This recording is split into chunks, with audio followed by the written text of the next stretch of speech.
Hey, Yvonne here. We got to talk about stats in this game. A lot of you are used to spending years building the perfect crit ratio in other 3D gachas, but you gotta get unused to that, and maybe that's a relief. Let's talk about stats in this game, why some attributes aren't always important, why attack percent in 1.0 is so insane, and why crit is just not really built on most operators. This is important because some weapons have critical rate, and even though some of them are good, some are not, and so I don't want people to get baited by them. Anyways, let's begin. Your ability doing damage is the result of most of the time your attack, multiplied by the ability's multiplier, the crit multiplier, damage percent multiplier, and then stagger, susceptibility, amp, damage taken, enemy resistance, enemy defense, as well as a couple more niche things like link if present. But what we want to look at today is your attack and the crit multiplier. Let's start with your attack. To get your total base attack, you add your operator's base attack with your weapon's base attack. Very simple. During this whole video, I'll take the Endmin as an example. At level 90, they have a base attack of 319 and will equip their signature weapon, Grand Vision, which has a base attack of 500. 819 is our total base attack.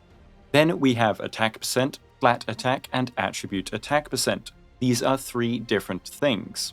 Attack percent is any attack percent you see in gear, in weapons, in buffs, basically nearly anywhere. The only time it is not attack percent is when it is specifically attribute attack percent, which is specifically separated. So, attribute attack percent is the conversion of your main and secondary attribute, or all attributes in Li Feng's case, into a percentage. Your main attribute gets multiplied by 0.5 to turn into a percentage of attribute attack percent. Your secondary attribute gets multiplied by 0.2 to turn into another percentage, but these two add together. Let's say my Endmin has 520 agility and 300 strength, possible in the endgame. I therefore have a total attribute attack percentage of 320%. That is an insane boost to your total attack and way higher than any other mainstream 3D gacha has in attack percent gains from a single source. And this does mean it is diluted, and so additional agility and strength on top is great, but not 100% of the time. Take for example the Swordman's attack fists that give me agility, strength, and ultimate damage. These are actually worse than Swordman's attack gauntlets in a simulated fight on my Endmin, despite the gauntlets giving strength and will. This is because the amount of agility we gain is not enough to offset a much better main stat. But this is not the case for everyone and every scenario. Sometimes you will have perfect pieces that match your attributes, sometimes you won't. That's where guides will come into play. Most people that I've talked to hover towards opting for the main attribute because it makes sense, and often it provides the best result because of how gear is designed along with them. But the main stat is very important. You wouldn't want to focus your attributes and have something like treatment efficiency on a DPS. The gear set is very important too, and stuff like flex pieces likewise. Gear sets require 3 pieces to activate. And by the way, this doesn't mean you ignore the main attribute completely, or on weapons. I'm talking gear here, and in niche scenarios. Furthermore, since it's all giving attribute attack percent, you especially don't need to worry about it on full supportive or sustaining characters unless you want them to do damage. Sometimes abilities will scale on attributes, like Jaihe's healing scaling on will, but her amp buff is scaling on intellect. So you can opt for a specific attribute for that specific purpose. But again, going for specifically attribute attack percent on her would not be too impactful. Anyways, to find your total attack, you multiply your total base attack by your attack percent, add any flat attack sources which are incredibly rare and don't exist in the endgame gear, and then multiply it all by attribute attack percent. This does not make attribute attack percent better than normal attack percent. They both multiply base attack because we don't have flat attack sources in endgame gear or characters as of 1.0. So my Endmin has 320% attribute attack, and therefore multiplies my 819 attack to a whopping 3440.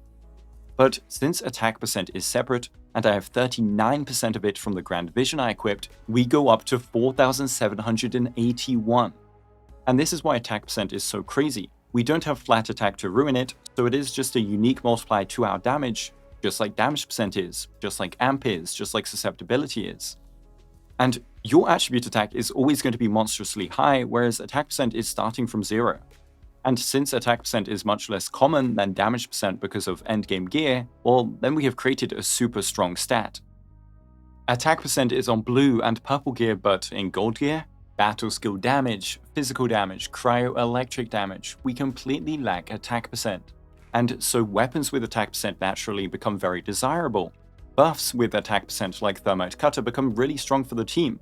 Attack percent buffs in kits like the Administrator are high value now. They might ruin all this in the future like they nerfed combat attack in Zenless, but for now it's really strong. This doesn't mean you sack important stats and passives just for it, but this explains why in my future guides there will be interesting weapon rankings because of this stat. And so then, what does this all mean for crit? Well, all of the things I've discussed before can be incorporated here. The opportunity cost of gear pieces, the fact that attack percent is so strong, and then we have a third reason, the crit multiplier. So first, opportunity cost. In many other games, you can build crit rate and crit damage out the wazoo on every gear piece and stack it up for damage. It makes you kind of build it on every DPS outside of specific cases. Here though, we can't do that. Gear is fixed, which means our operator wants to specifically ruin both a gear set and good main stats to get crit rate. Imagine removing a piece that gives you a permanent 23% physical damage buff for a piece that gives you 10% crit rate, not including the attribute loss. Not only that, but we barely have any sources of critical rate. We have Bone Crusher Mask Tier 1, and the rest is MI Security. That means ruining the gear set if you want to have more than 5% crit rate. Now, MI Security is kinda OP when maximized, it's 25% attack, but it's hard to maximize in tougher fights due to its 5-second buff duration and the reliance on always critting. Since we can't build that much crit rate, you have to specifically spam refresh it, which may not be possible when bosses are going sicko mode, and you have to pray your 50% crit rate is enough. MI Security gets harder to even maximize if you have it on an off-field operator, because your off-field operators sometimes don't even attack. So you also have the caveat of having to run your crit carry on-field. So maybe a better crit set will come one day to save this stat. But then finally, you have to run pieces that may not follow your attributes at all. I know I had the attribute talk earlier where sometimes it's not the main focus, but that's for very specific scenarios. And so dropping agility and strength on my endmin, as well as damage percent, for some critical rate and 1 to 2 attributes that don't buff me is a terrible trade deal. And then we come to attack percent being OP again. A few weapons will have critical rate in their stat boost. Take for example Rapid Ascent. 19.5% crit rate sounds cool in another game, sure, but Grand Vision has 39% attack. Along with Rapid Ascent's OK passive, it literally performs worse than Grand Vision on Chen despite her not being able to even use Grand Vision's passive outside of the art's intensity. And then we finally have the crit multiplier. We have 0 sources of crit damage in gear or weapons, it's only present in Yvonne's kit, unlike other titles that let us also spam out crit damage with our crit rate. That means for nearly everyone, our crit multiplier is 1 if we don't crit, and 1.5 if we do. 1.5 times your damage is good, sure, but there are so many other multipliers that we can increase. And again, we aren't always critting.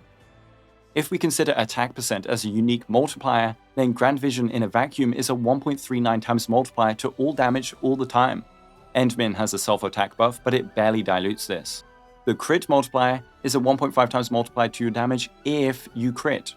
So if we want to get that 1.5 times multi, we have to remove OP gear pieces that can give high damage percent numbers, and maybe even lose our desired attributes.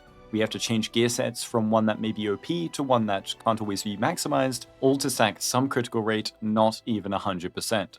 We lose so much damage in that process that it just sucks. Now Yvonne loves crit rate since she has crit damage buffs, and she self-buffs crit rate to help you actually hit a high amount. And future characters may have more buffs like this that want crit.